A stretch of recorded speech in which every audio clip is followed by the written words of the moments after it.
La última clase habíamos resuelto un ejemplo de aplicación del método de las fuerzas, también denominado método de las flexibilidades.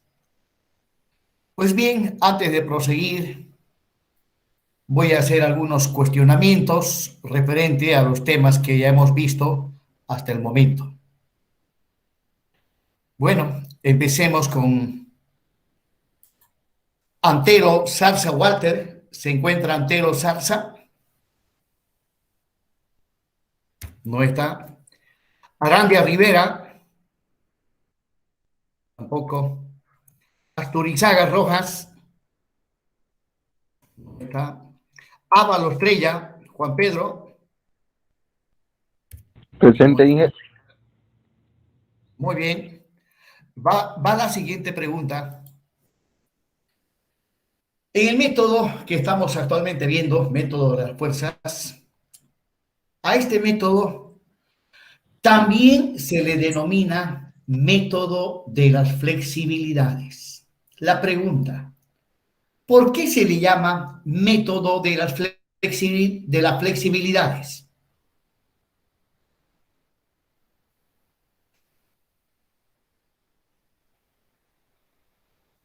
Bien, vamos al siguiente. Ávalo Estrella, Yo, Inge, ya pasé. sí, correcto. Ayala Hurtado, no está. Vanegas Muñoz, Benavides Armata, Miguel Ángel y Gabriel Rocha Mariana.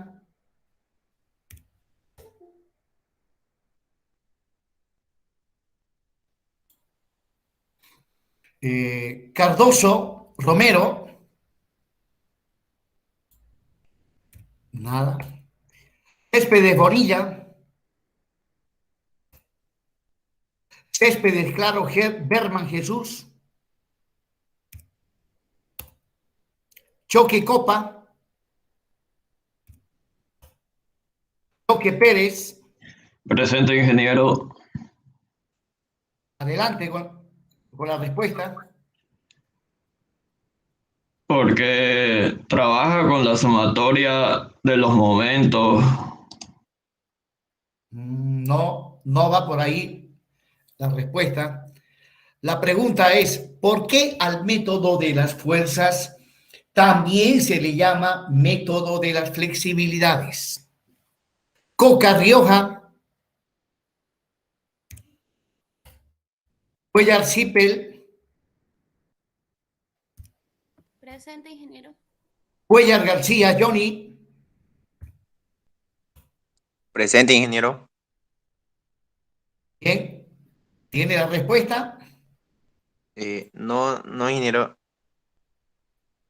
Muy bien. Cunorana Ocampo, Dávalos Lino, Presente, ingeniero. ¿hay respuesta? Me gustaría intentarlo. Adelante. Creo que se llama método de las flexibilidades porque al finalizar el ejercicio terminamos teniendo una matriz de coeficientes de flexibilidades que son producto de las cargas virtuales, ¿no? Que se le asigna a la estructura para encontrar la reacción.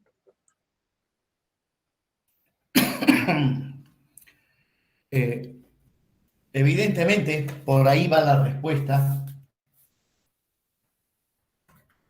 Resulta que en este método de las fuerzas, para la resolución tenemos que calcular las deformaciones de la estructura isostática equivalente. Por un lado, tenemos que calcular las deformaciones debido a la carga externa, ¿no? Y por otro lado, tenemos que calcular también las deformaciones debido a las incógnitas hiperestáticas que se las considera como cargas, ¿no? Tenemos que calcular las deformaciones debido a las incógnitas hiperestáticas X1, X2, X3 y así sucesivamente.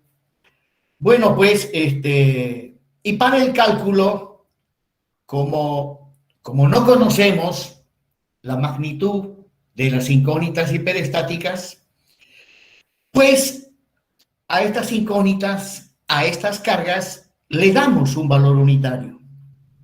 Le damos un valor unitario. Entonces, a aquellas deformaciones que se calculan asumiendo que la carga tiene un valor unitario, ¿ya? Se les llama coeficientes de flexibilidad. Coeficientes de flexibilidad, ¿no? Pero exactamente a esas deformaciones que se calculan asumiendo que la carga tiene un valor unitario, se le llama coeficiente de flexibilidad. ¿Pero por qué coeficiente de flexibilidad? Bueno, eso viene de la formulita de la ley de Hooke, que dice que la fuerza es igual al coeficiente de rigidez por la deformación. Si yo despejo la deformación, voy a tener la fuerza dividido entre el coeficiente de rigidez. Y bueno, la fuerza dividido entre el coeficiente de rigidez. Ahora, si agarro solamente el coeficiente de rigidez, el inverso del coeficiente de rigidez es el coeficiente de flexibilidad. Por lo tanto, voy a tener que, según la formulita de Hooke, voy a tener que la deformación es igual al coeficiente de flexibilidad por la fuerza, o sea, por la carga, ¿no? Que la deformación, según la ley de Hooke, es igual al coeficiente de flexibilidad por la fuerza. Ahora, si yo a la fuerza le doy un valor unitario, pues veremos que la deformación es igual al coeficiente de flexibilidad. Bueno, de repente dirán, el ingeniero habla, pero no pone fórmulas para que podamos ver. Resulta que esto que les estoy hablando, ya lo expliqué en una anterior clase. Lo expliqué en detalle, ¿no? Entonces, de ahí viene esto de los coeficientes de flexibilidad, ¿no? Cuando hablamos de coeficientes de flexibilidad, estamos hablando de deformaciones, pero deformaciones debido a cargas unitarias. Y en el método de las fuerzas, pues manejamos cargas unitarias, ¿no? A las incógnitas le damos valores unitarios y las deformaciones producidas, pues se llaman coeficientes de flexibilidad. Bien, disculpen. Continuando, habíamos visto un ejemplo de aplicación, lo voy a mostrar a continuación, a ver si lo pillo por ahí. Es el ejemplo que hemos visto, si no me equivoco. Parece que no, no es. No es. Tal vez.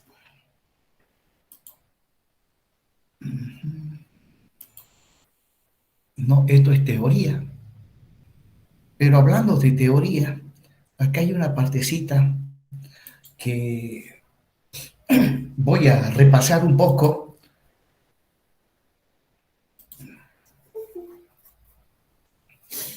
En este método de las fuerzas, también nos tenemos que plantear un conjunto de ecuaciones llamadas ecuaciones de compatibilidad elástica de la estructura, ¿no? Ahí, por ejemplo, estoy mostrando las ecuaciones de compatibilidad de la estructura para una estructura que presenta 3 incógnitas hiperestáticas, donde recordarán ustedes que según la nomenclatura que hemos estado utilizando, delta 1, 0, delta 2, 0, delta 3, 0, son deformaciones debido a la carga externa. Y la carga externa pueden ser cargas másicas, pueden ser cargas eólicas, cargas térmicas, asentamiento de los apoyos, en fin. Inclusive actualmente también se manejan ya cargas químicas.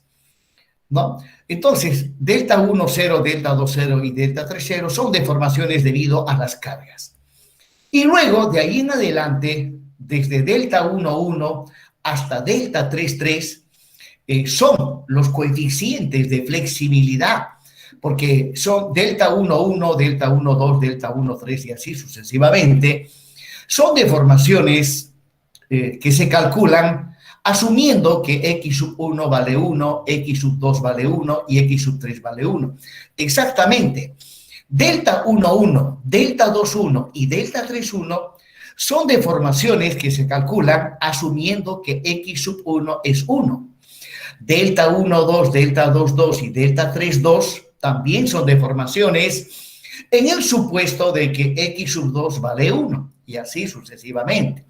Bueno, al final, en base al principio de superposición de efectos, ¿no?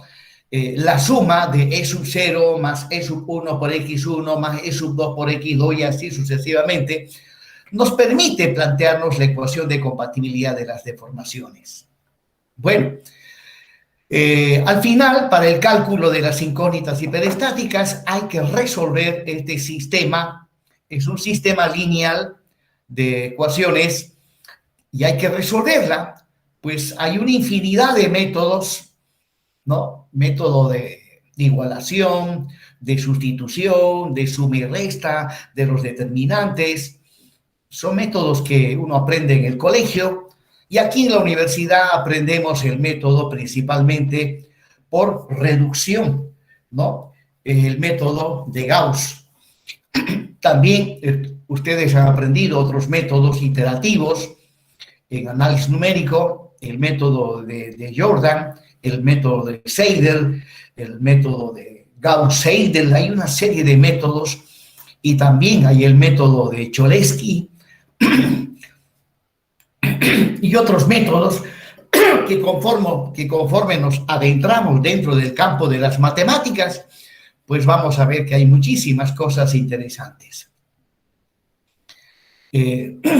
La verdad que a mí me apasionan las matemáticas. Bueno, no por nada, pues elegí la carrera de ingeniería civil, ¿no?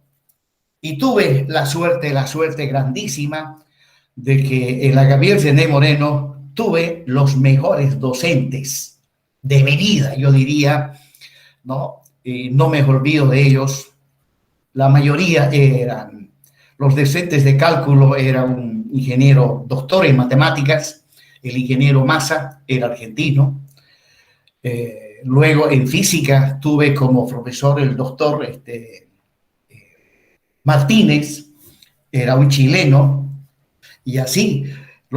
Los docentes en la Gabriel toditos eran extranjeros, no había ni un solo boliviano, y todos eran pues docentes de otras universidades de Argentina, de Chile, de Uruguay, y no habían bolivianos, todos eran extranjeros, y venían, ya les cuento, con una hoja de vida realmente envidiable.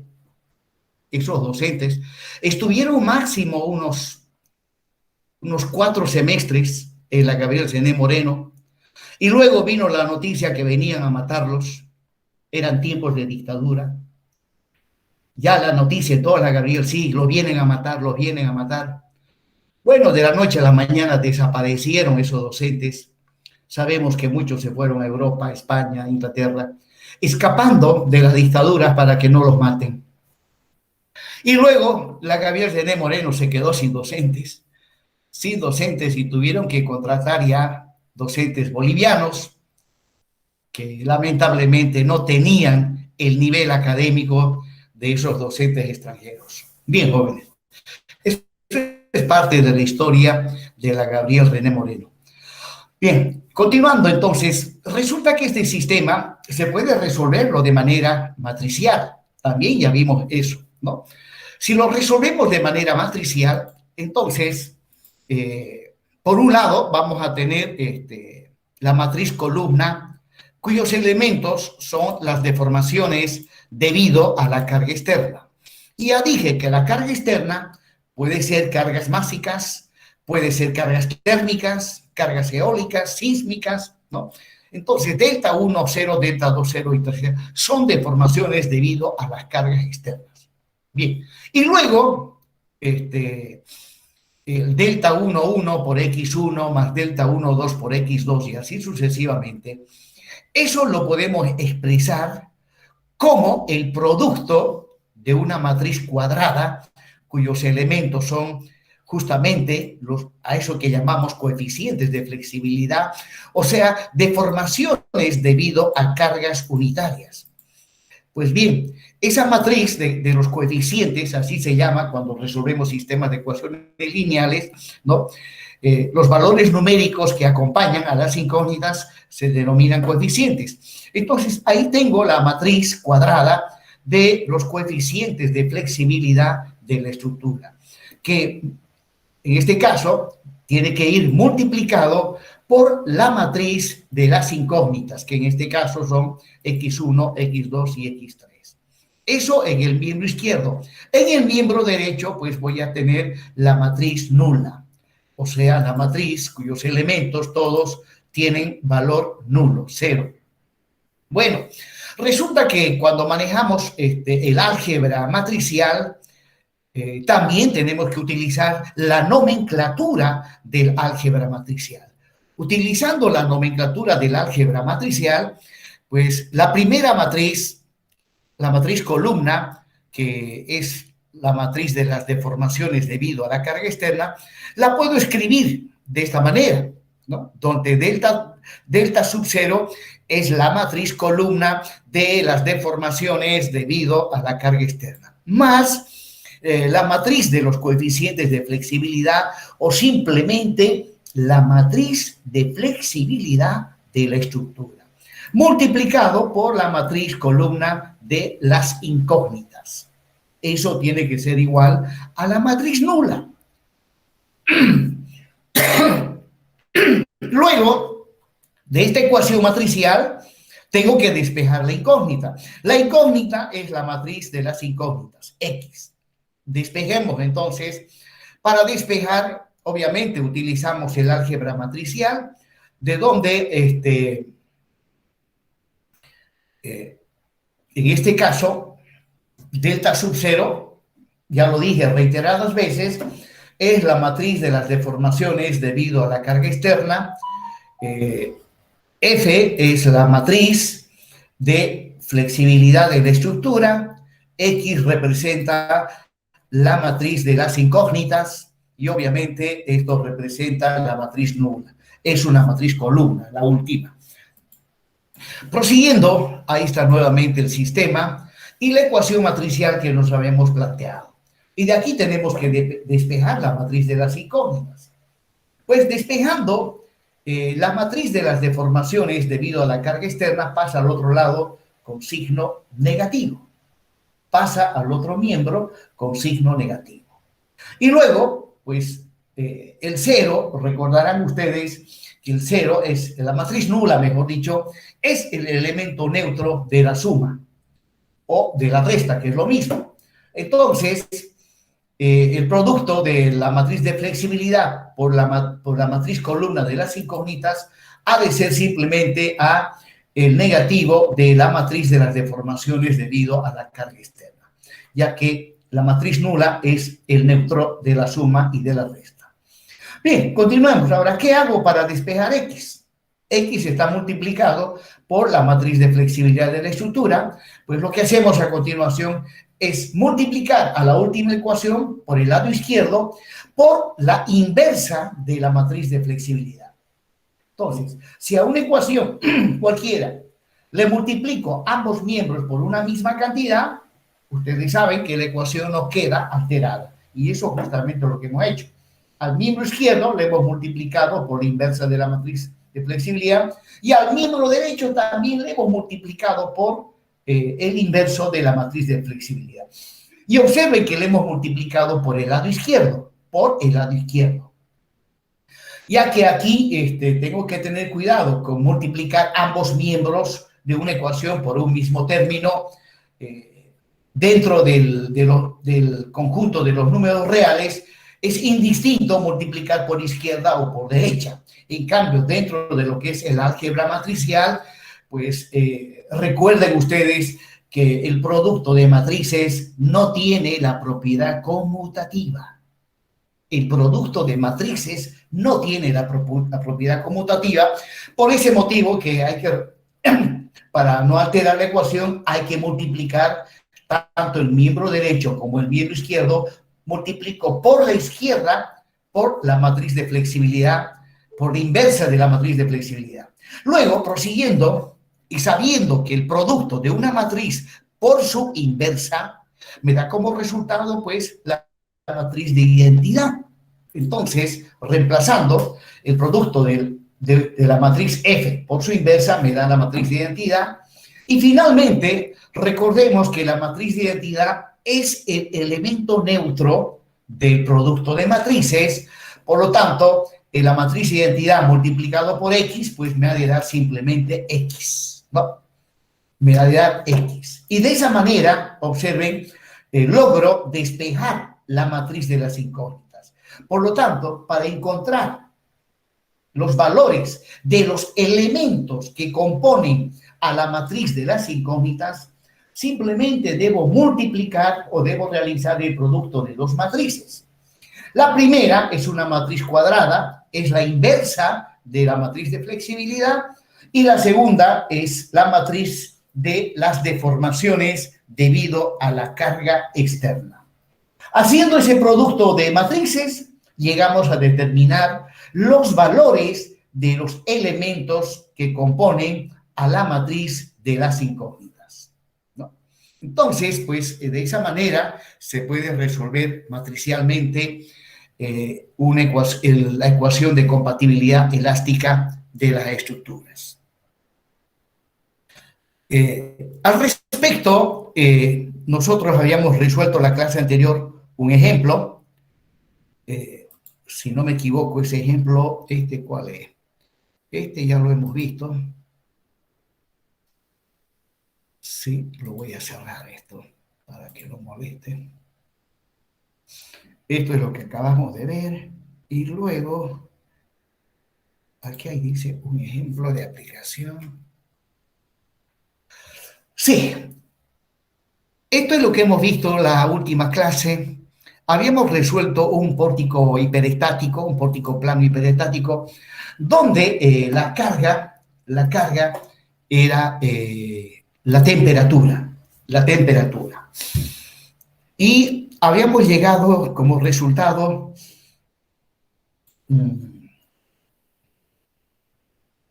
sí, estos son los resultados parciales. Y disculpe, luego, sí, le escucho. creo que ahí hubo un error, porque le colocó usted 250 dividido entre 3, y era 325 dividido entre 3. ¿En qué parte es eso? En los cálculos más abajitos se puede proseguir. Cuando está calculando más abajito. Estos cálculos ya lo vimos. También Ahí. esto los hemos visto. El EI 22, delta 22. El EI delta 21, 22, ese está mal. 22. El delta 22. Correcto. Bueno, ¿lo resolvió usted esta integral? 325 sobre 3. A ver, veamos, resolvámoslo. Ahí tengo 5 por 5, 25, sería 8 elevado al cubo, dividido entre 3 y dividido 64. Más, resolviendo la otra integral, menos por menos se hace mal, sería 5 elevado al cubo, dividido entre 3. Me sale otro valor, estoy calculando mal, ya, de nuevo, hagámoslo. Ahí voy a tener 8 elevado al cubo, dividido 3. Esto por 25 y dividido por entre 64. Esa es la primera integral. Más la segunda, voy a tener 5 elevado al cubo dividido entre 3. ¿Ya? Me sale 108,33. Eso expresándolo en números quebrados, me sale 325 dividido entre 3. Evidentemente, aquí esto sale 325 dividido entre 3. Desde luego, eso ya, continuando, vamos a la siguiente. EI delta 22, 325. Aquí es 325.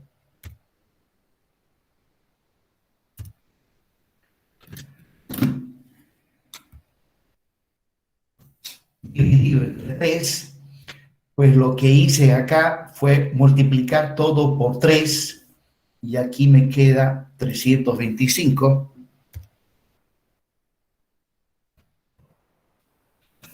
Y multipliqué por 3 para hacer desaparecer los números fraccionarios, los quebrados. Luego que hicimos, multiplicamos aquí para aplicar el método de suma y resta. La segunda ecuación hemos multiplicado por 1 sobre 2,5. Entonces, eso es lo que hicimos. Y acá tendría que colocar 325. Y eso dividido, 325 dividido entre 2,5, eso me da 130. Aquí es 130. Y luego sumamos las ecuaciones, este con este se cancela, este con este se cancela y me queda 89,71098 menos 200,82374 me da este valor. Y luego, menos 20 más 130, obviamente me ha de dar 110. Aquí voy a tener 110. Y de ahí despejo x sub 2. Despejando x sub 2 sale positivo. 111.11276 dividido 110, pues bien, eso me da x sub 1 igual a 1, 01011, 01011.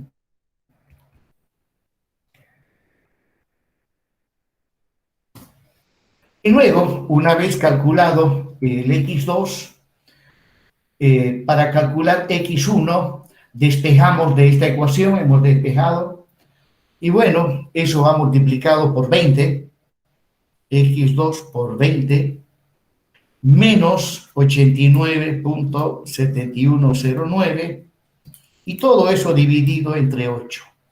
Resultado negativo, y me sale 8.68.857.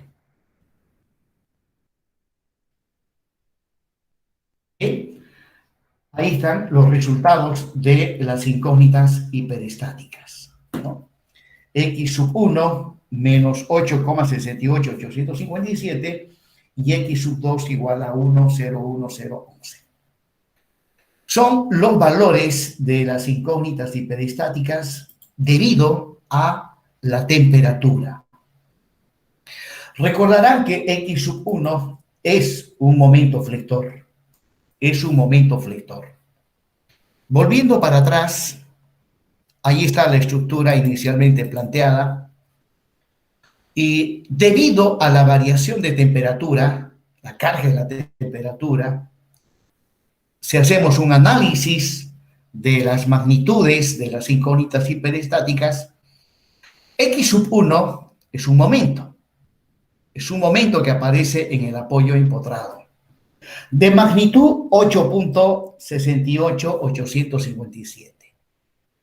Bueno, la magnitud del momento que aparece en el apoyo empotrado, es X1, 868, no es nada despreciable. No es nada despreciable. Es un momento de magnitud bastante significativa que si no tomásemos en cuenta la temperatura, seguro que esta estructura llegaría a tener graves problemas. Llegaría a tener graves problemas, ¿no? Al exterior, hacia arriba, tengo una temperatura de 45 grados centígrados. Al interior, abajo, una temperatura de menos 10 grados centígrados. Bueno, estas temperaturas no son nada inusual, nada usual en la vida real, ¿no?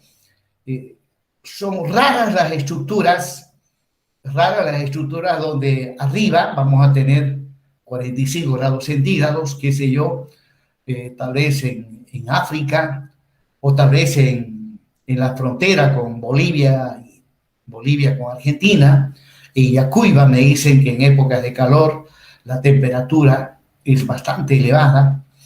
Y luego, para que abajo tengamos una temperatura de menos 10 grados centígrados, ahí pues tendría que haber una habitación refrigerante, qué sé yo, un depósito de carne vacuna, donde hay que congelar la carne, ¿no? Tal vez con fines de exportación.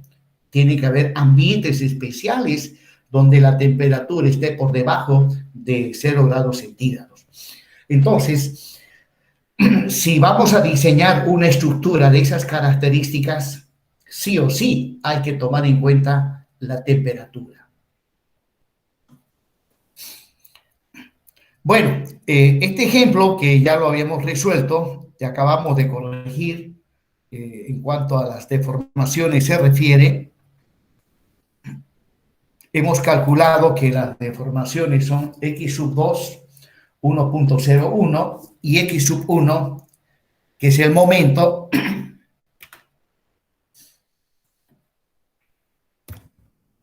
8,68.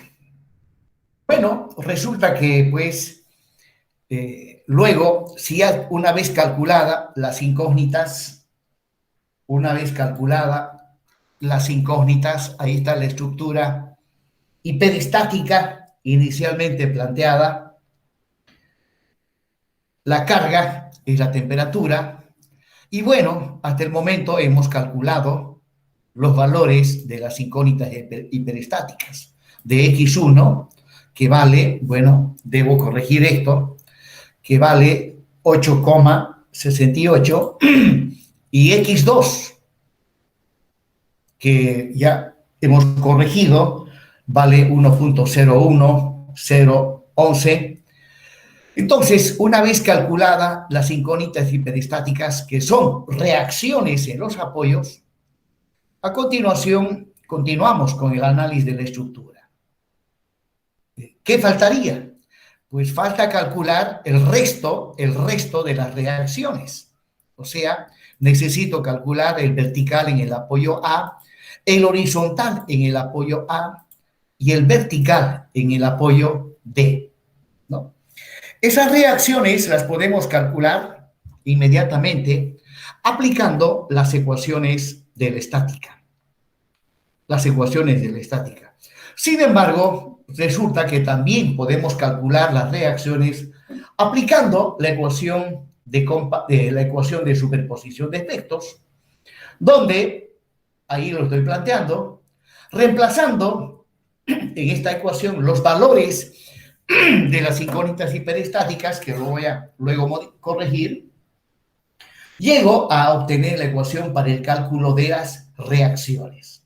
Por ejemplo, si quiero calcular el horizontal H sub 1 en A, eso ha de ser igual a el horizontal en la estructura E sub 0 menos 7.74159 por el horizontal en la estructura E sub 1, que vale 0, más 1.38891 por el horizontal en la estructura E sub 2, que vale menos 1. Veamos si esto realmente está correcto. Nos vamos a la estructura E sub 0, nos vamos a la estructura E sub 0,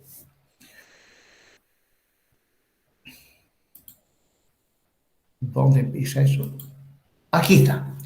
Nos vamos a la estructura E sub 0 y evidentemente el horizontal en el nudo A vale 0. Es más, todas las reacciones son nulas y todos los esfuerzos internos también son nulos. Obviamente, se trata de una estructura isostática sometida a la temperatura. Ya esto lo vimos en el método de los trabajos virtuales. Debido a la temperatura, sí, la estructura se deforma, pero sin que aparezcan reacciones en los apoyos ni esfuerzos internos. Entonces, el horizontal, el vertical y todas las reacciones son nulas en la estructura E sub 0. Luego, vamos a la estructura E sub 1. En la estructura E sub 1, este es E sub 0. Vamos a la estructura E sub 1. Ahí está. Resulta que el horizontal también es nulo, ya que la estructura E sub 1 lleva como carga X1 con valor unitario. Entonces, como se trata de una estructura isostática y viendo los apoyos que tiene, pues en el nudo 1 no vamos a tener reacción horizontal, porque si hubiese reacción horizontal, la pregunta, ¿con qué otra fuerza se va a equilibrar? No hay ninguna fuerza que la equilibre, por lo tanto, pues obviamente el horizontal en la estructura E sub 1 también es 0. Vamos a la estructura E sub 2. En la estructura E sub 2 sí hemos calculado que el horizontal vale 1 y observen, este horizontal apunta hacia la izquierda, por lo tanto, acá donde estamos calculando las reacciones de los apoyos, aquí está, la reacción H sub 1 en la estructura E sub 2 tiene que ir con signo negativo. Haciendo operaciones, de esa manera calculo el horizontal H sub 1 para la estructura hiperestática inicialmente planteada. Pues bien, de manera similar calculo la reacción vertical en 1, ¿no? La reacción B sub 1 es igual a la reacción vertical en el nudo A en la estructura E sub 0, que es 0. Y en la estructura E sub 1 es 1/8, y en la estructura E sub 2 también es 1/8, ¿ya? B sub 1 en la estructura E sub 1 es 1/8 y en la estructura E sub 2 también es 1/8. Veamos si es correcto y ambos son positivos.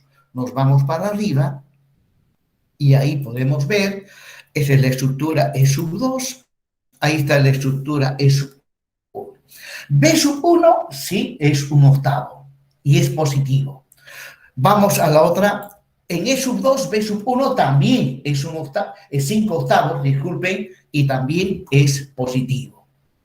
Bueno, y continuando, y al final, calculamos el vertical en el apoyo en el nudo 3, que el vertical en la estructura E sub 0 es 0, porque la carga es la temperatura, y en E sub 1 es menos 1/8, y en E sub 2 es menos 5/8. ¿No? Me estoy refiriendo a el vertical B sub 3 en el nudo 3. Y eso también, desde luego, lo tenemos que extraer de ahí.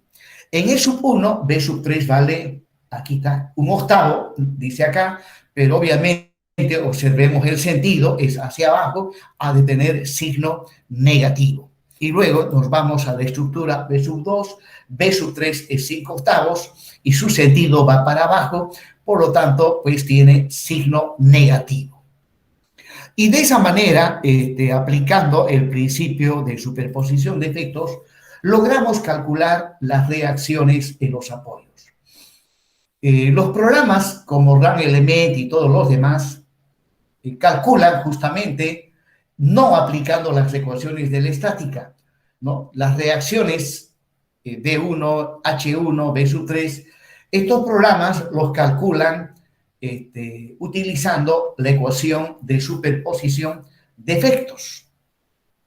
Bueno, y de repente alguien pregunta, ingeniero, ¿y usted cómo sabe que esos programas calculan las reacciones aplicando la ecuación de superposición de efectos? Porque si leemos el libro de José Carlos Usequín, el libro de Hibeler, ahí no hablan nada respecto a ese tema. Bueno, más adelante a ustedes les va a tocar llevar la materia de análisis matricial de estructuras. Ahí es donde ustedes van a ver que las reacciones al final se calculan con la ecuación de superposición de efectos, ¿no? Y bueno, ahí van a ver la parte matricial del análisis de estructuras. Se me viene una idea en este momento de que en la materia de análisis matricial, deberían enseñarle elementos finitos. Bien, continuando, jóvenes. Y luego, pues, esto mismo lo podemos resolver esto ya lo he mostrado, tengo que corregir ese valor de ahí. Bueno, esto mismo lo podemos resolver de manera matricial, ¿no? Entonces, ahí está la matriz columna de las deformaciones debido a la carga externa, más el producto de dos matrices, la matriz de flexibilidad, multiplicado a la matriz de las incógnitas. Todo eso tiene que ser igual a la matriz nula, ¿no? Para el caso de tener un sistema de dos ecuaciones con dos incógnitas. Nosotros hemos hecho lo siguiente, si ustedes recuerdan, estas ecuaciones las hemos multiplicado por EI, ya que como todas las barras son o tienen la misma sección transversal, entonces multiplicando por EI, la ecuación de compatibilidad de las deformaciones quedaría de esa manera. Donde, si ustedes recuerdan, hemos calculado ya el valor de EI delta 1, 0, me sale menos 29,9366. Calculamos el EI delta 2, 0, el delta 1, 1, el EI delta 1, 2 y el EI delta 2, 1, que su compañero nos dijo que esto está mal y evidentemente no es...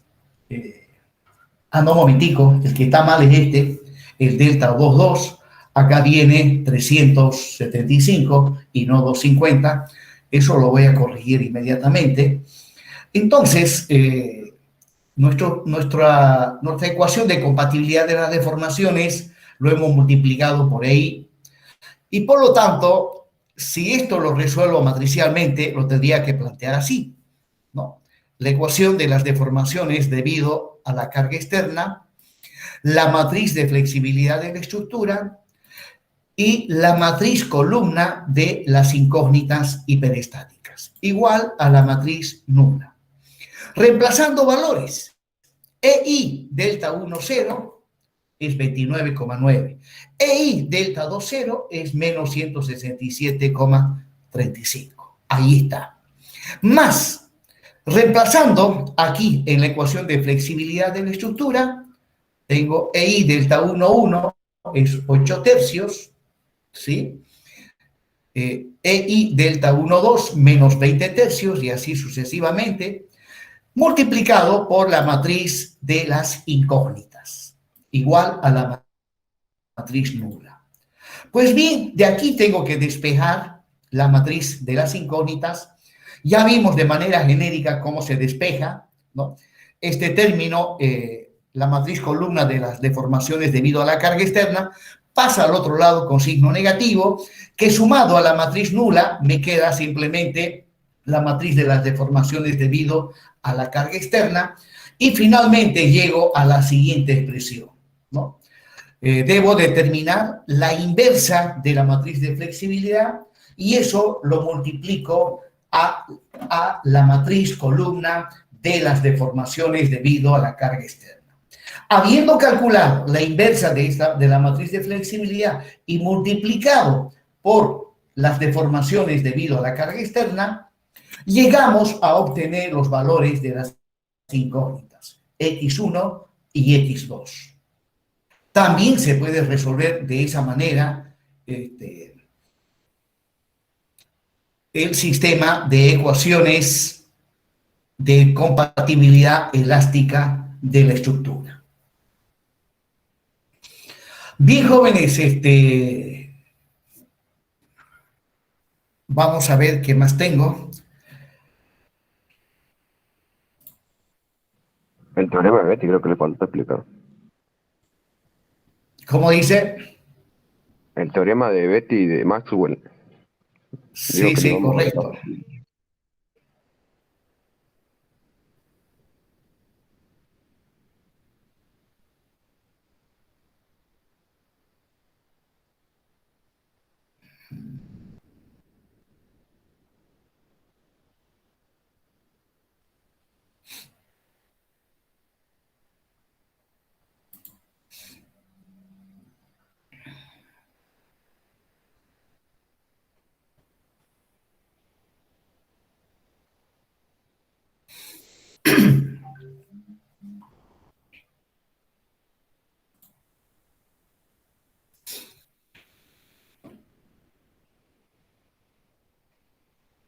Bien.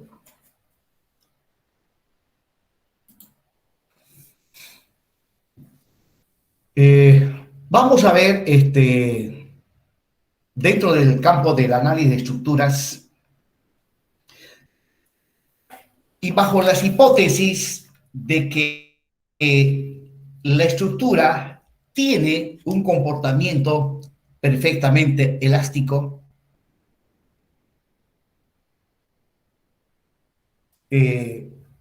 las estructuras que tienen un comportamiento perfectamente elástico satisfacen un teorema denominado teorema de Maxwell y Betti.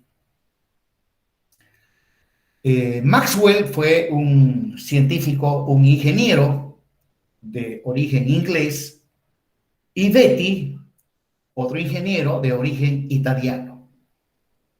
Allá por el año 1700 y pico, en la era del Renacimiento. En la era del Renacimiento.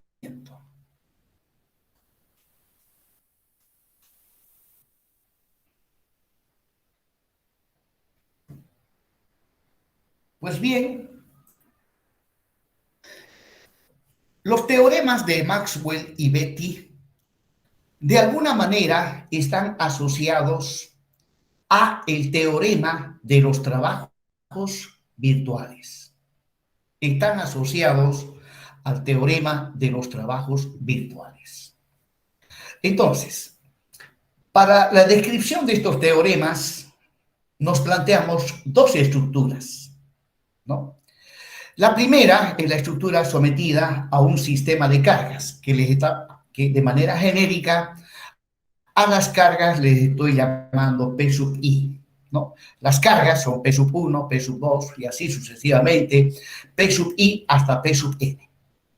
Luego, la misma estructura a la derecha, pero esta vez sometido a otro sistema de cargas, el sistema de cargas F sub K, donde las cargas son F1, F2, F3, F sub K hasta, disculpe, aquí como siempre, dice hasta,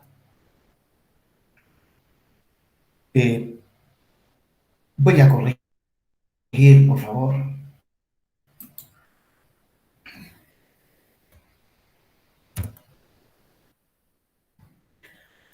Eso es, hasta F sub n, porque aquí las cargas se identifican con F y en el otro pórtico se identifican con P.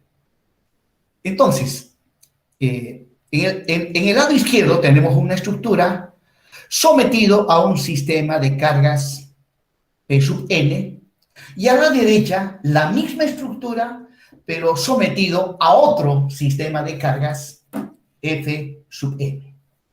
Pues bien,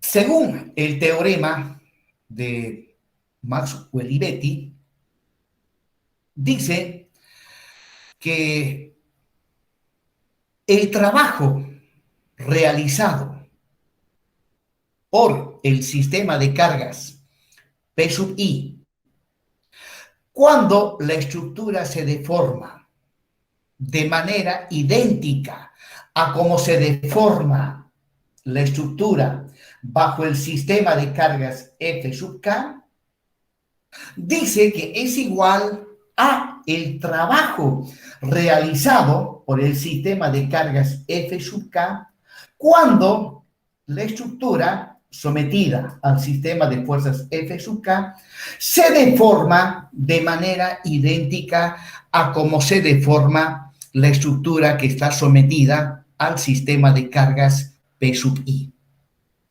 O sea, acá tenemos un sistema, pero la deformación es la del otro sistema. ¿Me entienden? ¿No? Es la del otro sistema. Bien. Entonces, pasemos ahora a la siguiente diapositiva.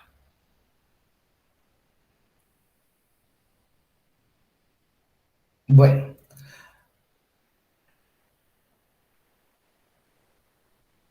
Les dije que el teorema de Maxwell y Betti está asociado a el teorema de los trabajos virtuales.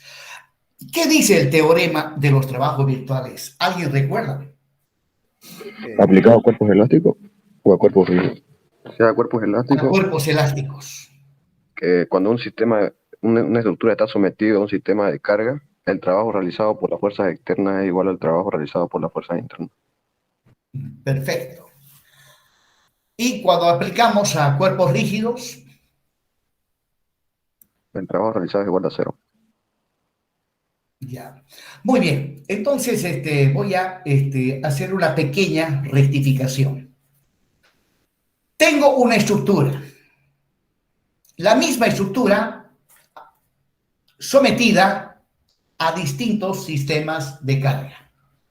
A la izquierda tengo la estructura sometida al sistema de cargas que de manera genérica le llamo P sub i, y a la derecha tengo la misma estructura, pero esta vez sometido a otro sistema de cargas que le llamo el sistema de cargas F sub k. Y la rectificación que voy a hacer es la siguiente. En el lado izquierdo estoy mostrando la estructura sometida al sistema de cargas P sub i, y debido a este sistema de cargas P sub i, la estructura se deforma. Ahí está con línea segmentada la deformación y con color negro, ya la deformación de la estructura debido al sistema de cargas P sub i. A la derecha, la misma estructura sometida al sistema de cargas F sub k. Debido a este sistema de cargas F sub k, la estructura se deforma. Y ahí estoy mostrando la deformación con línea segmentada. De ahí partimos para ver en qué consiste el teorema de Maxwell y Betti. Pues bien,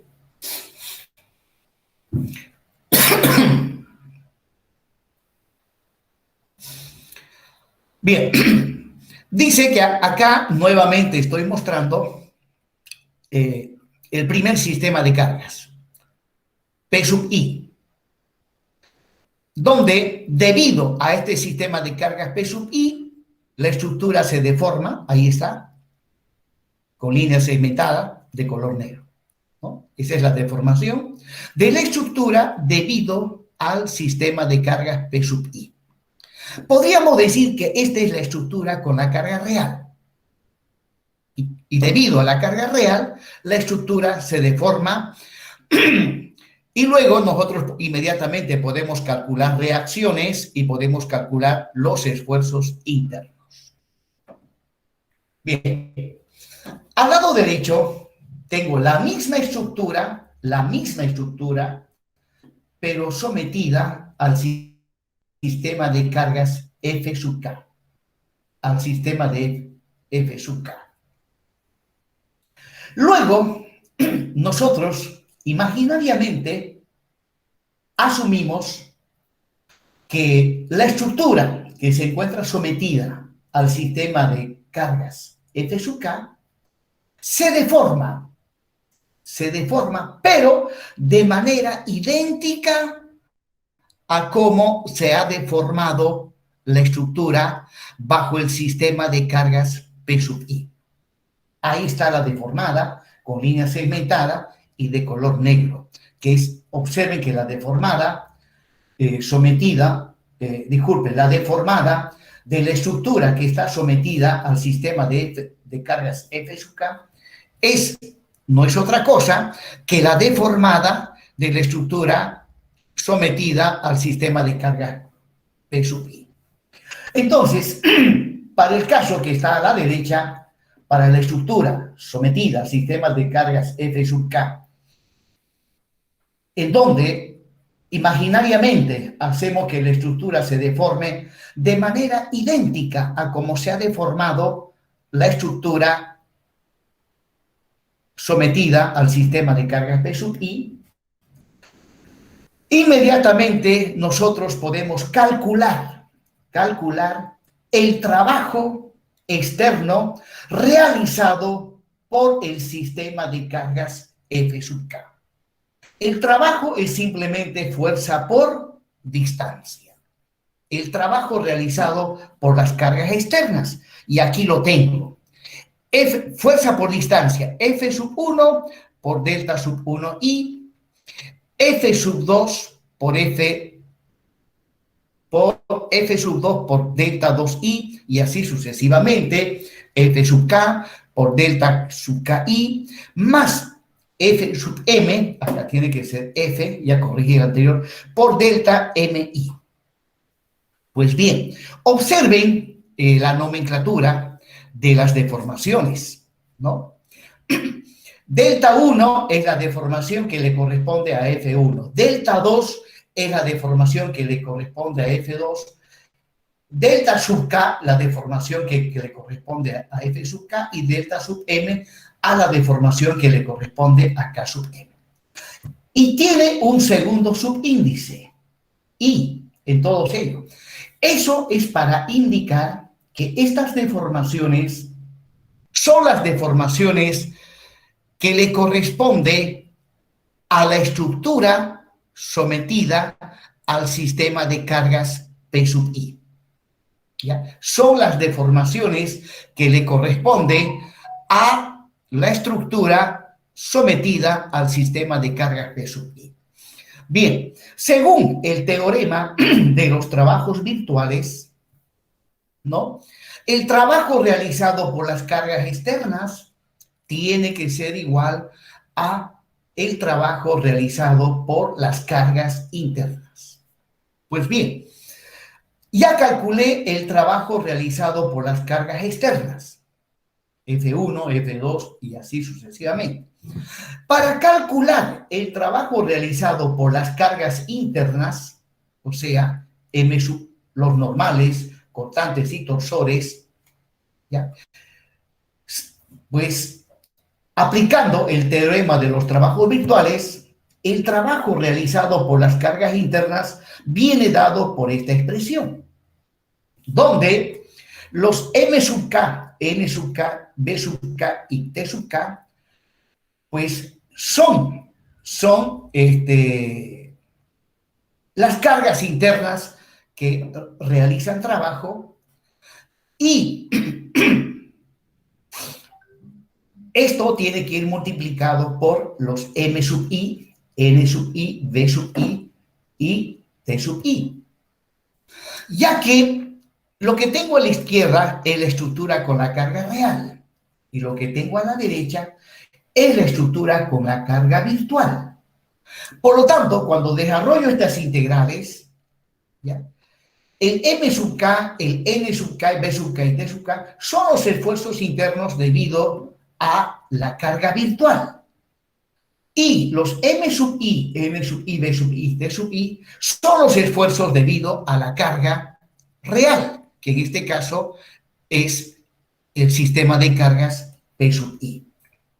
Bueno, simplificando esta ecuación, lo que está en el miembro izquierdo es el trabajo realizado por las cargas externas. Finalmente, lo puedo escribir de manera compacta como una sumatoria. La sumatoria, desde K igual a 1 hasta K igual a M, del producto de los F sub K por los delta KI. Los delta KI. Recuerden que el subíndice I es para hacer recuerdo que estas deformaciones corresponden a la deformación de la estructura con la carga real o la deformación de la estructura sometida al sistema de cargas P sub I. Pues bien, a continuación vamos a hacer un análisis similar, pero esta vez la estructura con la carga real ha de ser el que está a la derecha y la estructura con la carga virtual ha de ser el que está a la izquierda. O sea, invertimos ahora la situación. Lo que está a la derecha es la estructura sometida al sistema de cargas F sub K y a él le vamos a considerar la estructura con la carga real. Entonces, la estructura se ha de deformar. Y ahí estoy mostrando la deformada con línea segmentada, color azul, ¿no? Es la deformación de la estructura debido a la carga real. Bien. Ahora, agarro la misma estructura, pero esta vez con el sistema de cargas P sub I. Y la voy a considerar como la estructura con la carga virtual. La estructura con la carga virtual. Bien. Sabemos que si los P sub I son carga virtual, la estructura no se deforma. Debido a cargas virtuales, la estructura no se deforma. Ahora, imaginariamente asumimos que la estructura con la carga virtual, imaginariamente asumimos que se deforma, pero se deforma de manera idéntica a cómo se ha deformado la estructura con la carga real. Entonces, inmediatamente, aplicando el teorema de los trabajos virtuales a cuerpos elásticos, el trabajo realizado por las cargas externas en la estructura con la carga virtual tiene que ser igual al trabajo realizado por las cargas internas. En este caso, las cargas internas son M sub I, N sub I, B sub I y T sub I. Pues bien, calculemos el trabajo realizado por las cargas externas. Aquí va. P sub 1 por su desplazamiento, que es delta 1, P sub 2 su desplazamiento delta 2, P sub I su desplazamiento delta I, y P sub N su desplazamiento es delta N. El segundo subíndice, que es K, es para no olvidar que estas deformaciones son las deformaciones de la estructura sometida al sistema de cargas F sub K. O en otras palabras, son las deformaciones en la estructura con la carga real. Bueno, ahora, y eso obviamente, según el teorema de los trabajos virtuales, tiene que ser igual a el trabajo realizado por las cargas internas. Y recordarán ustedes que el trabajo realizado por las cargas internas viene definido por medio de estas integrales. Estas integrales las hemos deducido en las primeras clases de esta materia. Paso a paso hicimos la deducción de estas integrales. Bueno, en el miembro izquierdo tengo el trabajo realizado por las cargas externas, lo cual lo puedo escribir de manera más condensada utilizando el símbolo de sumatoria. Sumatoria de... aquí también hay un error. Aquí, en el lugar del subíndice K, tendría que ir el subíndice I, ¿ya? Es la variable I, porque aquí tengo P sub 1, P sub 2, P sub I hasta P sub N, ¿no? Y también, en lugar de la letra M, tiene que ir la letra N. Entonces, esta sumatoria tiene que ser desde I igual a 1, desde I igual a 1, hasta, ¿no? Desde I igual a 1, P sub 1, P sub 2, hasta P sub N, hasta P sub N. Entonces, la sumatoria tiene que ser desde I igual a 1 hasta N, de los P sub I multiplicado por delta sub IK. Eso está bien. Y en el miembro derecho tengo la fórmula para calcular el trabajo realizado por las cargas internas. Les comento algo que me está sucediendo este semestre. Resulta que estas diapositivas ya las voy dictando 3 semestres, desde que se declaró la pandemia allá en el año... a principios del 2020, ¿no?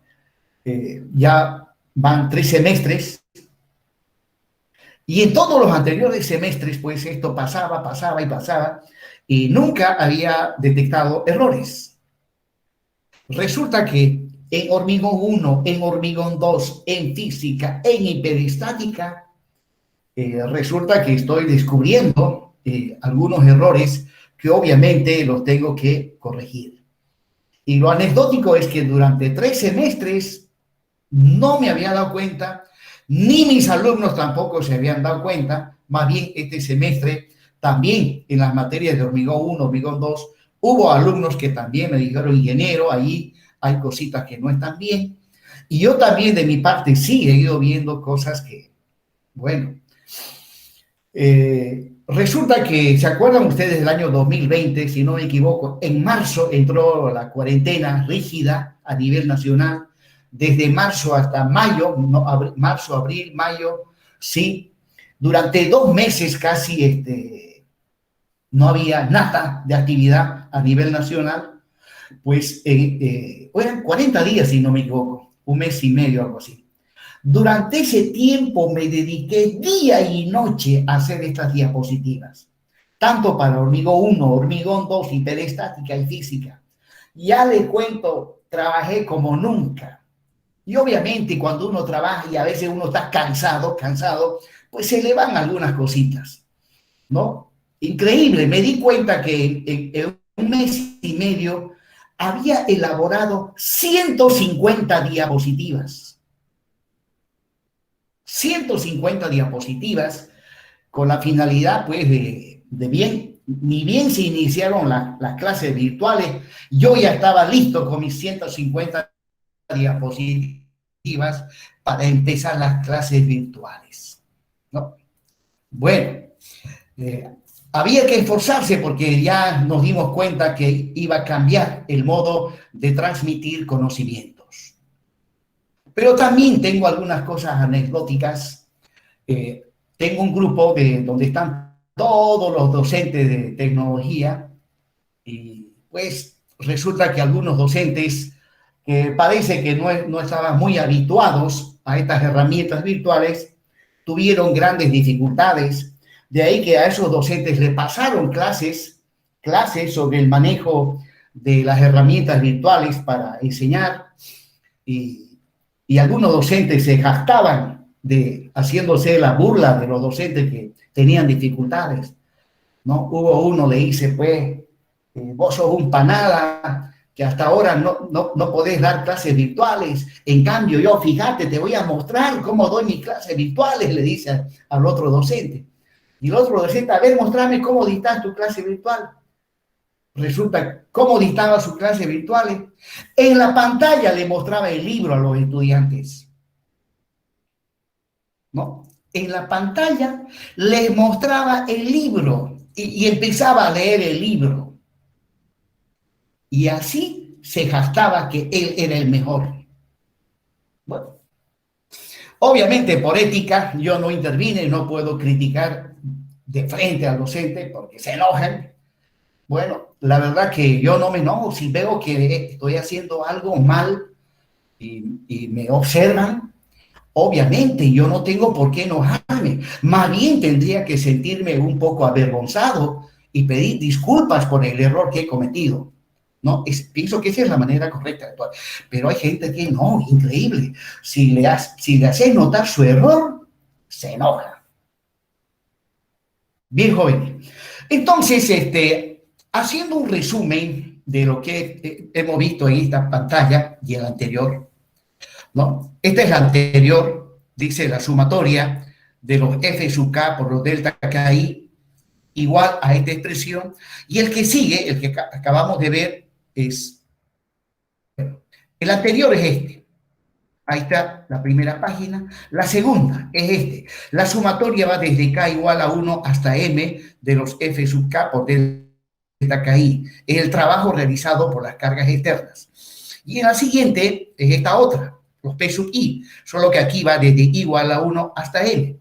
Pues bien, tengo dos expresiones, donde el miembro derecho, tanto en el primer caso como en el segundo caso, el miembro derecho es el mismo. Por lo tanto, yo puedo igualar los miembros izquierdos.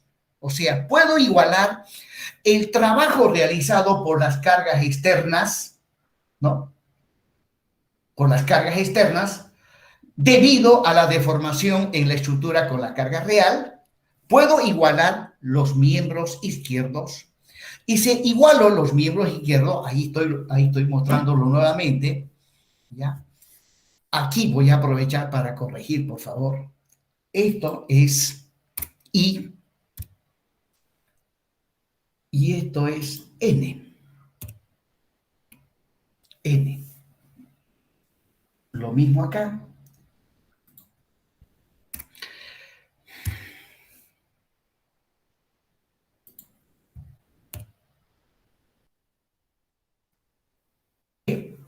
Entonces, igualando los miembros izquierdos, llegamos a plantearnos una expresión que es conocida como el teorema de Betti.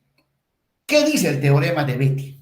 Dice, el trabajo realizado por un sistema de cargas en equilibrio estático, debido a las deformaciones producidas por un segundo sistema de cargas, repito, el trabajo realizado por un sistema de cargas en equilibrio estático, debido a las deformaciones producidas por un segundo sistema de cargas, es igual a el trabajo realizado por el segundo sistema de cargas en equilibrio estático debido a las deformaciones producidas por el primer sistema de cargas.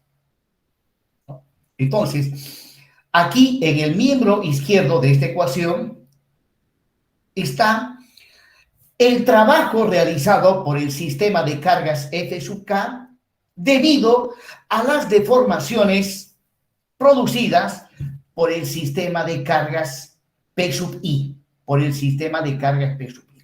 Y en el miembro derecho tengo el trabajo realizado por el sistema de cargas P sub I debido a las deformaciones del sistema de cargas F sub K. Eso dice el teorema de Betti. Bueno, en base al teorema de Betti, podemos plantearnos, voy a suspender la clase, observen bien esta ecuación, la voy a copiar.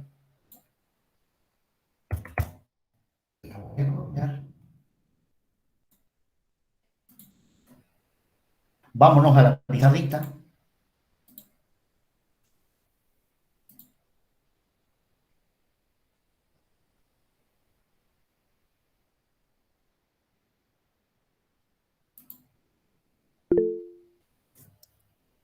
Bien, ahí está mi pizarra. La vamos a hacer más grandecita.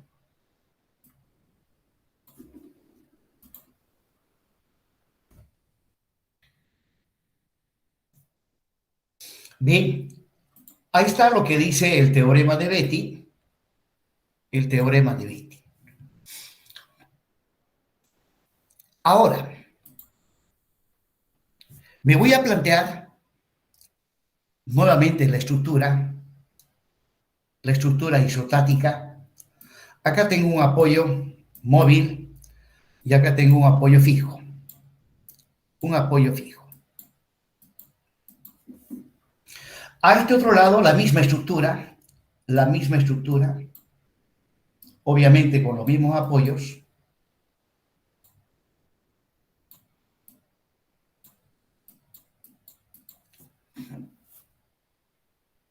Y acá le voy a aplicar una fuerza, una sola fuerza.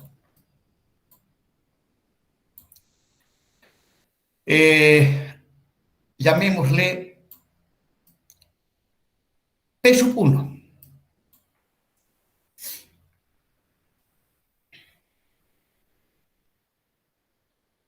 Y acá, otra fuerza, por acá, que le vamos a llamar F1. F1. Bien. La primera, debido a la carga P1, se deforma. Y voy a suponer que esta es su deformada. Que esta es su deformada. La segunda también se va a deformar. Debido a la carga F1, se va a deformar. Y voy a suponer que esta es su deformada. Ahí está su deformada. Pues bien, en la estructura donde está la carga P1,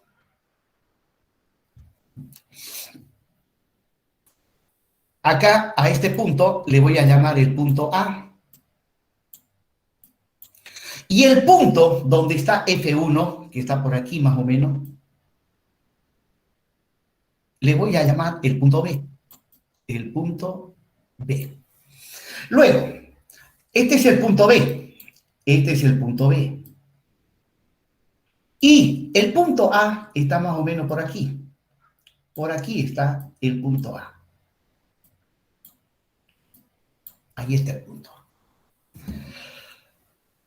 Pues bien, en el punto B y en la dirección de F1, aquí hay un desplazamiento. Disculpen. En el punto B y en la dirección de F1, aquí hay un desplazamiento. De igual manera, en el punto A, en el lado derecho, en el punto A y en la dirección de P1, aquí hay un desplazamiento.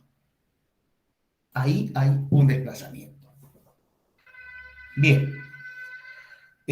Calculemos, suponiendo que esta es la estructura con la carga real, suponiendo que esta es la estructura con la carga real, y esta es la estructura con la carga virtual, es la estructura con la carga virtual. El trabajo realizado por la carga externa, en este caso es F1, el trabajo realizado por la carga externa, el trabajo virtual realizado por la carga externa, ha de ser igual a F1, por el desplazamiento en la dirección de F1. Este desplazamiento. ¿Qué le voy a llamar a este desplazamiento? Es el desplazamiento delta, ¿ya? En la dirección de la fuerza F1,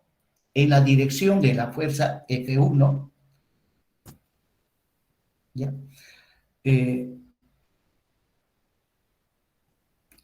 Momentico, lo vamos a hacer de manera más genérica, disculpen, lo vamos a hacer de manera más genérica. Aquí está mi borradorcito. Lo vamos a hacer de manera más genérica. A este le voy a llamar la carga carga P sub I, disculpen, P sub I, y a este le voy a llamar la carga F sub J. Entonces, a este desplazamiento yo le puedo llamar el desplazamiento en la dirección de la fuerza F sub J. El desplazamiento en la dirección de la fuerza F sub J, debido a la carga P sub I. Debido a la carga P sub I. Recuerden que esta es la deformada debido a la carga P sub I. Ah, disculpen, ¿qué estoy haciendo? Estoy equivocadísimo, tremendamente equivocado. Resulta que aquí tengo la misma estructura sometida a dos sistemas de carga. En este caso, la carga es una sola fuerza, P sub I y F sub J. Muy bien. Ahora, yo quiero calcular el trabajo realizado por F sub J cuando la estructura se deforma de manera idéntica a como se deforma la estructura bajo la carga P sub I. Entonces, lo que debo hacer, dibujar nuevamente la estructura. Ahí está.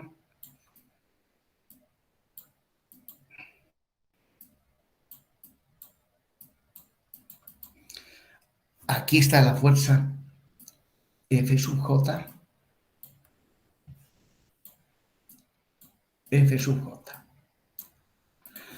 Y quiero calcular el trabajo realizado por la fuerza F sub J cuando la estructura se deforma de manera idéntica a como se ha deformado la estructura sometida a P sub I.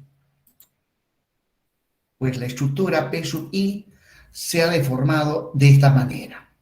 Ahí. Y para el cálculo del trabajo realizado por FJ, debo contemplar este desplazamiento. A ese desplazamiento le voy a llamar el delta, el desplazamiento en la dirección de J, y ese desplazamiento corresponde a la deformación debido a la carga P sub I, el delta I J, por un lado. Por lo tanto, el trabajo realizado por la fuerza F sub J ha de ser igual a la fuerza F sub J, ha de ser igual a la fuerza F sub J multiplicado por delta J I, por delta J I. Muy bien. Ahora, acá arribita voy a hacer el trabajo inverso. Agarro la estructura, nuevamente, la estructura isostática inicialmente planteada. Aquí está la carga P sub I, la carga P sub I. Y ahora voy a calcular el trabajo realizado por P sub I cuando la estructura donde está P sub I se deforma tal como se deforma la estructura debido a la carga F sub J. Pues bien, la deformada de la estructura debido a la carga F sub J es esta de acá. Ahí. Y bueno, entonces, el trabajo realizado por la carga externa, que en este caso es P sub I, ha de ser fuerza por distancia. Y la distancia es esto. En la dirección de esta fuerza, ahí tengo un desplazamiento, que le voy a llamar el desplazamiento en la dirección de la carga E sub I, ¿no? Debido a la deformación de la estructura, donde la deformación de la estructura es la deformación que le corresponde a la estructura que está sometida a la carga J, FJ. Por lo tanto, el trabajo realizado por P sub I, el trabajo virtual externo producido por la carga F sub I, es igual a P sub I, P sub I multiplicado por delta IJ, por delta IJ. Bueno, Pues bien, a continuación tengo que igualar estas dos expresiones, esta con esta. Aquí lo que estoy haciendo es el análisis que hice para llegar a esta expresión cuando tengo n fuerzas en P sub I y m fuerzas en F sub K. Pero si tengo una sola fuerza, P sub I y F sub J, entonces esta ecuación, la que está en la izquierda, ha de ser simplemente F sub J multiplicado por delta JI, Y el miembro derecho, como tengo una sola fuerza, ha de ser igual a P sub I multiplicado por delta IJ,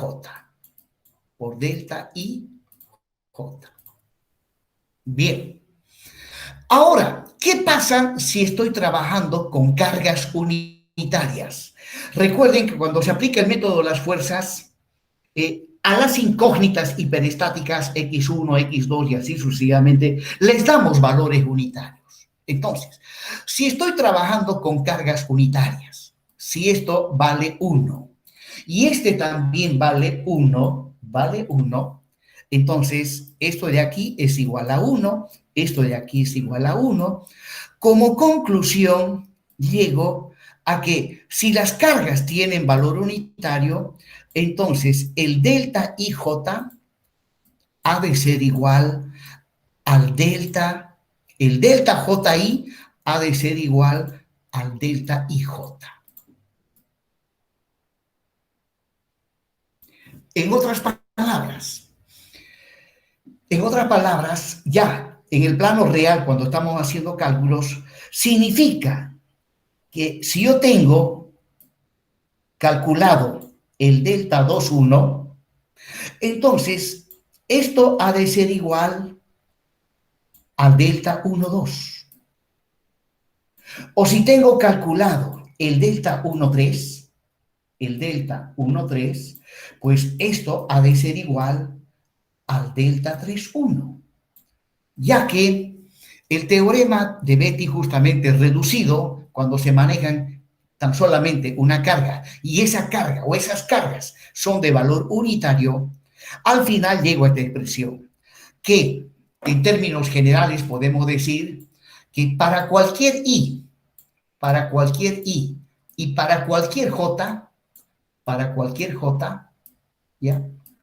Se tiene que el delta IJ siempre es igual al delta JI. Y eso lo podemos nosotros ver en el ejercicio que hemos resuelto en el ejemplo de aplicación anterior. Observen acá el delta 1,2. ¿Cuánto vale el EI delta 1,2? Vale menos 20 tercios. ¿Y cuánto vale el EI delta 2,1? También vale menos 20 tercios. Por lo tanto, si desde un principio yo hubiese aplicado el teorema de Betti, pues era suficiente con haber calculado el EI delta 1,2, ya que el otro, el delta 2,1, llega a tener el mismo valor. Y así, el teorema de Betti nos permite simplificar de manera tal que, repito, si tengo el delta 2,1, es porque ya según el teorema de Betti, el delta 2,1 ha de ser igual al delta 1,2 y viceversa. Entonces, el teorema de Betti nos permite hacer simplificaciones cuando estamos calculando las deformaciones debido a cargas unitarias. Y en un determinado momento, X1, X2, que son las incógnitas, pues llegan a tener valores unitarios y en esos casos las deformaciones para esos valores unitarios se pueden simplificar utilizando el teorema de Betti. Ingeniero. Bien, jóvenes, ¿alguna pregunta, alguna consulta? Ingeniero, disculpe. Sí, le escucho. A modo de simplificar, podemos aplicar en el examen el teorema de Betti. O sea, digamos que tenemos calcular un delta 1,3 y un delta 3,1. Entonces calculo el delta 1,3 y le digo en el examen, aplicando el teorema de Betti, el delta 3,1 va a ser igual al delta 1,3. ¿Podemos aplicarlo? Correcto, correcto. A eso es lo que quiero llegar, es que ya no calculen el otro, ya que tienen uno de ellos, ya no es necesario calcular el otro porque tienen el mismo valor. Entonces, Inge, ¿Alguna otra pregunta? ¿Cómo se llama el que ha preguntado? García. García. Recuerden que la participación en clases, García Quispe o García Sabido. García Quispe, José Armando. Muy bien. Tiene buenas notas usted. Bien, jóvenes. ¿Alguien más va a preguntar? disculpe, ingeniero, entonces quedaríamos como el teorema de Maxwell sería como una consecuencia del teorema de Betti, de cuando es una... Correcto. una El carga teorema unitaria. de Maxwell, digamos, es la fórmula más genérica. Y el teorema de Betti ya es un caso particular cuando se está manejando una sola carga. Muy bien, muy bien. Usted es López Salazar Joven. López. ¿Dónde está López? López. Tiene buenas notas. Bien, jóvenes. Ingeniero, Sí, le escucho. bueno, yo estaba siguiéndolo aquí con el librito de Casimali y estaba viendo que, bueno, la ley de Betti sería, ¿no?, la fórmula de la igualación de la sumatoria de P sub I por la deformación igual a Q sub I por la otra deformación, ¿no? Y bueno, aquí decía que cuando nosotros hacíamos esa simplificación de tomarlo como cargas unitarias, esa ley llegaría a ser ya la ley de Maxwell, ¿no? Que es cuando se lo utiliza con cargas unitarias, ya no la ley de Betti. Así que no sé si una parte de Bueno, eso. al respecto le comento que hay cierta incongruencia. Algunos libros plantean, como usted dice, y en otros libros lo dicen, ¿no? Uno dice que el teorema de Maxwell, que no, que es Maxwell-Betti, y el otro dice, no, es solamente Betti. Bueno, y al final de cuentas no se ponen de acuerdo. ¿Ya? Lee el libro de Hibeler, ¿ya? Está si usted lee el libro de Hibeler, ese libro lo tengo en Classroom, está ahí en la biblioteca de Classroom, ahí están varios libros, y entre esos libros les comento que hay 2 libros buenísimos, que les seré sincero, no he tenido tiempo ni siquiera de ver la primera página, pero sé que son buenos. No he tenido tiempo por el trabajo me tiene realmente. Ni los domingos tengo de caso ya, mi esposa me quiere dejar ya, porque estoy encerrado las 24 horas en mi oficina trabajando. Bueno, voy a tener nomás que decirle a muchos trabajos, ya no, porque si no, mi esposa me deja, ya me dijo ya. Disculpe, Inge, Ya. Bueno, ¿qué dice? Le escucho. con respecto al libro de Tomás Alemán, no sé si lo ha visto. Tiene muy buena teoría, bueno. Sí, también el Tomás Alemán, pero la verdad que no he tenido tiempo de ver más libros en estos últimos tiempos. Ya estoy decidido a rechazar trabajo y me voy a dedicar más a esta parte que al final de cuentas para mí la docencia es lo más importante. Entonces, ingeniero, la parte simplificada de la ecuación de Betti en la que trabajamos con cargas unitarias, ¿lo tomaríamos como la ley de Maxwell o para nuestro curso como la ley de Betti? La parte simplificada. Escúcheme, como estuve comentándole hace un momento, de un libro a otro hay diferentes criterios. Déjeme investigar hasta la próxima clase el sábado y le doy ya la respuesta correcta. Y por su parte también investigue, y si investigamos cosas diferentes, bueno, ya vemos cómo solucionamos para llegar a un acuerdo. Listo, ingeniero. ¿Cómo apellida usted? ¿Cómo apellida? Montaño Dorado Gonzalo Jr. Montaño Dorado Gonzalo. Muy bien. Sí, está también con notas regulares usted. Muy bien. Bien, jóvenes, ¿alguien más que quiera participar?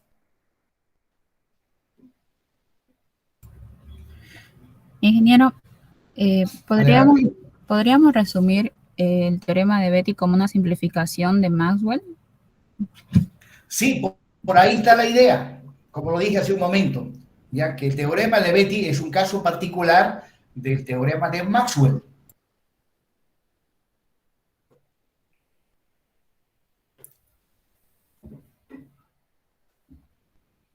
Bien, jóvenes, nos vemos el día sábado. Les comento lo siguiente, que el sábado vamos a fijar la fecha del segundo parcial. Así que hay que ir estudiando